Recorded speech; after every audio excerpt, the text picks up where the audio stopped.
Welcome back to the DKJ Dream Education, an initiative to make your dream achievable.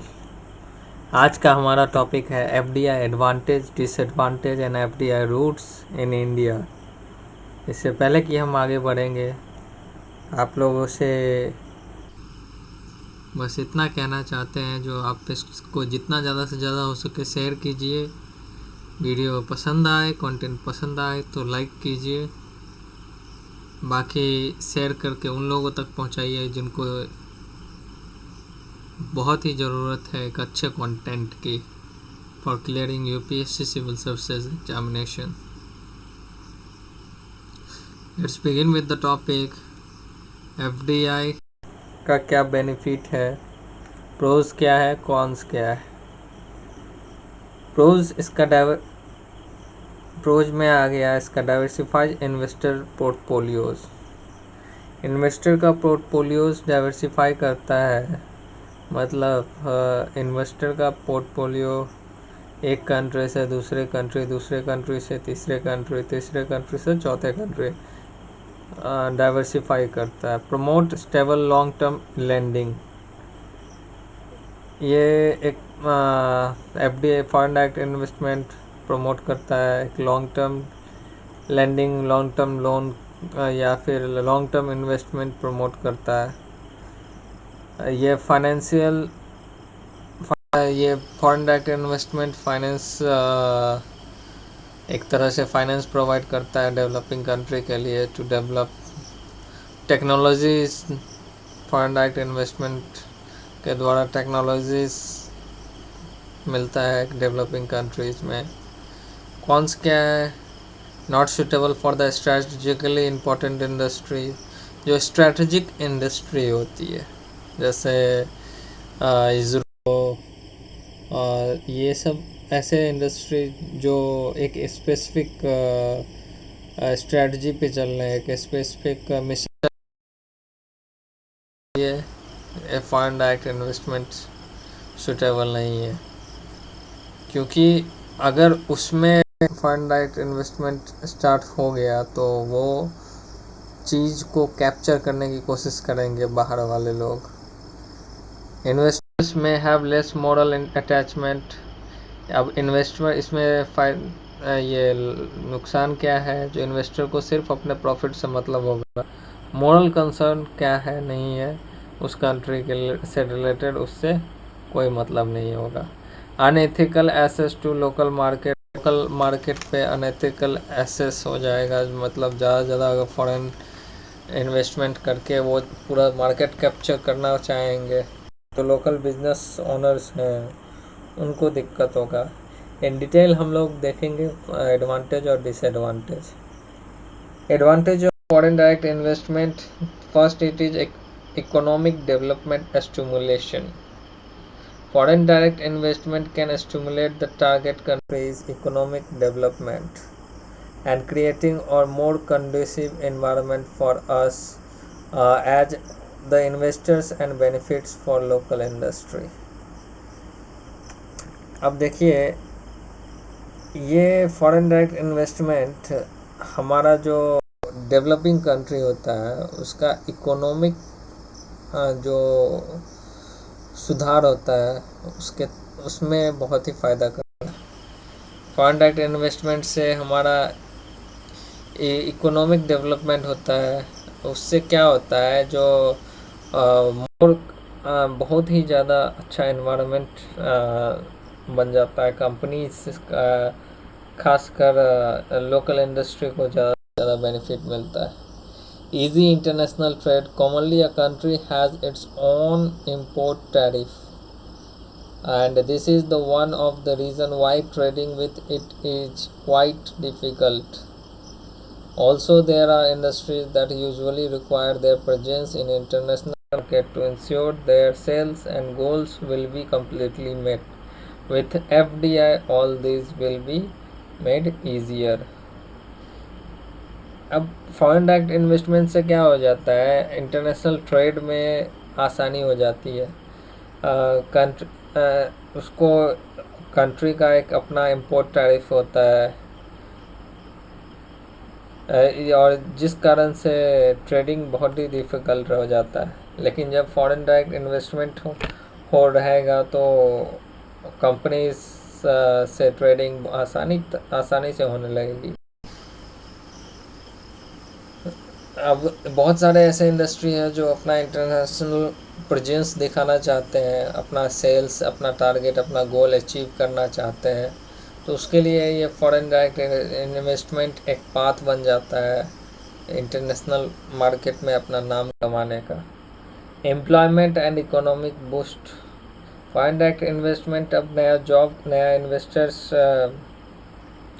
Invest करता है कोई company में, जिस company का जिस कंट्री का टारगेट बनाया हुआ है उस वहाँ की कंपनी में कुछ इन्वेस्टमेंट करता है, तो जैसे ही पैसा बढ़ेगा तो नया नया जॉब उत्पन्न करेगा, नया अपॉर्चुनिटीज़ उत्पन्न करेगा और ग्रो करने की सोचेगा। तो इस तरह से एम्प्लॉयमेंट और इकोनॉमिक बूस्ट होता है। और development of human capital resource. One big advantage brought about by FDI is development of human capital resource, which is also often understood as it is not immediately apparent. Human capital is competence and knowledge, those able to perform labor, more known to us as the workforce. Human capital development पे foreign direct investment, अगर investment किसी company पे होता है तो वो और भी अच्छे से नॉलेज गेन करवाने की कोशिश करता है, और भी अच्छे से ट्रेनिंग देता है, और भी अच्छे से एक्सपीरियंस शेयर करता है, उसके साथ एजुकेशन की तरफ मोटिवेट करता है उनको, और ज़्यादा मतलब अपना एम्प्लॉय को और ज़्यादा कॉम्पिटेंट बनाने में फ़ायदा मिल जाता है। Tax incentive parent enterprise would also provide foreign direct investment to get additional expertise, technologies and product. As the foreign investor, you can receive tax incentive that will be highly useful in your selected field of business. Tax incentive foreign direct investment द्वारा मिल जाता है। Resource transfer easily, मतलब foreign direct investment will allow resource transfer and other exchange of knowledge where various countries are given access to new technologies and skills. नया technologies हम लोग transfer कर सकते हैं डेवलप्ड कंट्रीज और अंडर डेवलपिंग कंट्री। अब disadvantage क्या है? Hindrance to domestic investment. अब डोमेस्टिक इन्वेस्टमेंट में क्या हो जाता है, दिक्कत आ जाती है, as it focuses its resources elsewhere other than the investor home country. क्योंकि जितना भी ज़्यादा रिसोर्स जो होता है वो हम लोग दूसरे कंट्री में इन्वेस्ट करने का कंपनी सोचता है होम कंट्री को छोड़कर, तो ये एक डोमेस्टिक इन्वेस्टमेंट कम होने लगेगा। तो डोमेस्टिक इन्वेस्टमेंट कम होता है तो ये एक हिंड्रेंस पैदा कर देता है डोमेस्टिक इन्वेस्टमेंट में। Risk from political changes, because political issue in other countries can instantly change and foreign direct investment is very risky. Plus, most of the risk factor that you are going to experience are extremely high. Political issues जो है, हाँ, किसी भी country में जो दूसरा हम किसी और जगह पे अगर इन्वेस्ट करते हैं वहाँ का पॉलिटिकल कंडीशन जैसा रहेगा और वो बदलता रहा तो हमारे लिए जो इन्वेस्टेड मनी और इन्वेस्टेड वैल्यू है वो एक डिफ़िकल्टी में बदल सकता है, मतलब एक रिस्क में जा सकता है। जो प्रॉफिट कमाने के लिए या फिर हम जो इन्वेस्टमेंट किए हैं उसका रिटर्न कुछ नहीं आ रहा है। ये so negative influence on exchange rate.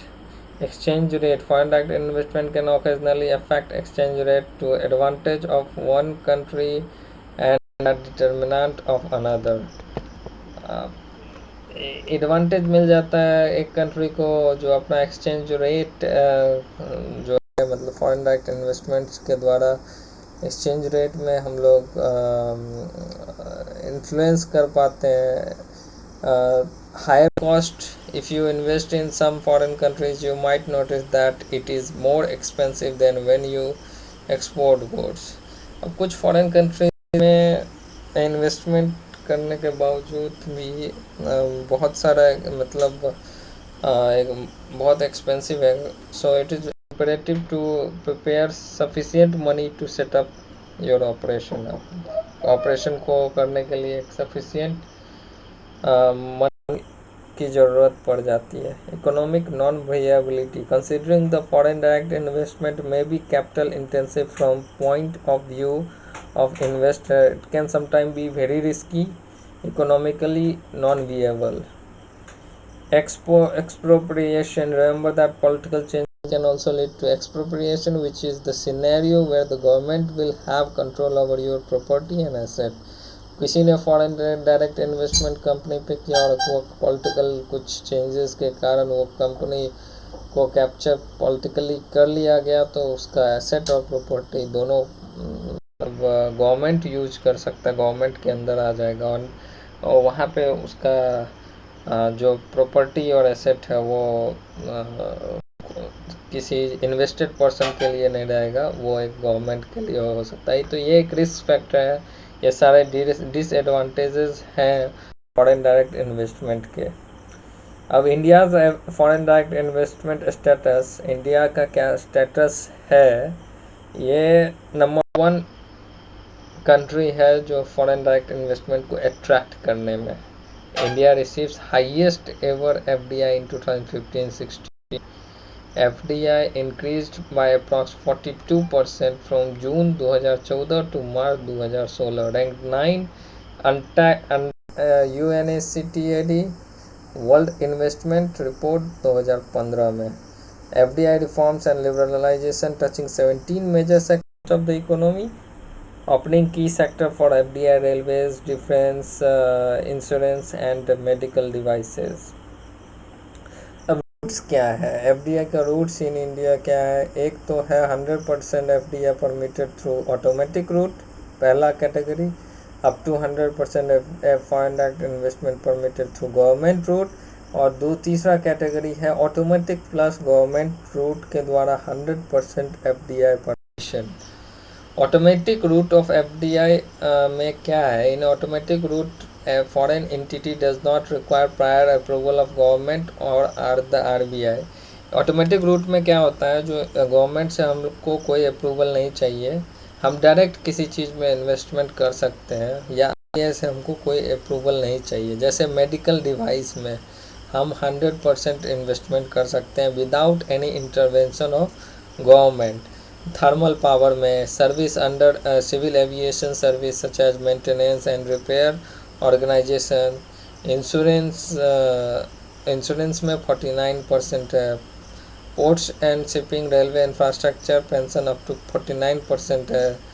Power exchanges 49% है. पेट्रोलियम रिफाइनरीज 49% है.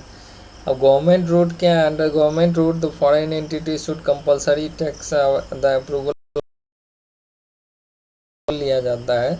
अगर गवर्नमेंट अप्रूव करेगा तभी हम इसमें इन्वेस्टमेंट कर सकते हैं. It should file. इसके लिए एप्लीकेशन होता है कहाँ पे, किसके द्वारा? तो फॉरेन इन्वेस्टमेंट फैसिलिटेशन पोर्टल के द्वारा, जो एक सिंगल विंडो रेफरेंस देता है. जो ये एप्लीकेशन आप यहाँ पे कर सकते हैं, वो फॉरवर्डेड हो जाएगा जो मिनिस्ट्री ऑफ डिपार्टमेंट में है. देन वो अप्रूव हो के एप्लीकेशन जब DPIIT से कंसल्ट हो के एप्लीकेशन को अप्रूव या रिजेक्ट कर देगा, तो आप उसमें अगर अप्रूव कर देता है तो आप इन्वेस्टमेंट कर सकते हैं. जैसे गवर्नमेंट रूट से होता है broadcasting component services 49%, banking public sector 20%, food product retail trading 100%, core investment company 100%, brand retail trading 51%, mining mineral separation of titanium bearing minerals and ores 100%, print media publication, printing of scientific technical magazine, specialty journals, periodicals and facsimile mile edition of foreign newspaper, that is 100%, satellite establishment and operation 100%, print media 26%. Sector where FDI is prohibited. कौन से sector में foreign direct investment नहीं कर सकते हैं? There are some sectors FDI is completely prohibited. They are agriculture and plantation activity. Agriculture और plantation activities में हम लोग फॉरेन डायरेक्ट इन्वेस्टमेंट नहीं कर सकता। इंडिया के अंदर कोई फॉरेन डायरेक्ट इन्वेस्टमेंट नहीं कर सकता। Although there are many exceptions like horticulture, fisheries, tea plantation, pisciculture, animal husbandry etcetera, इस सब में फॉरेन डायरेक्ट इन्वेस्टमेंट किया जा सकता है। एटॉमिक एनर्जी जनरेशन में prohibited, Nidhi company, lotteries, investment in chit fund, trading in TDR, any gambling and betting business, cigar, cigarettes, any related tobacco industry, housing and real estate except township and commercial project को छोड़कर housing and real estate में भी foreign direct investment prohibited है। तो आज हम लोग ने समझ लिया यहाँ पे एडवांटेज, डिसएडवांटेज, प्रोज, कॉन्स, ये सारे, इसका स्टेटस, इंडिया का रूट्स ऑफ, यहाँ पे हमारा FDI कम्प्लीटली ख़त्म होता है। आगे हम लोग मिलेंगे न्यू टॉपिक के साथ। Till then keep sharing and keep, if you like the content, keep liking and subscribe the channel. Thank you.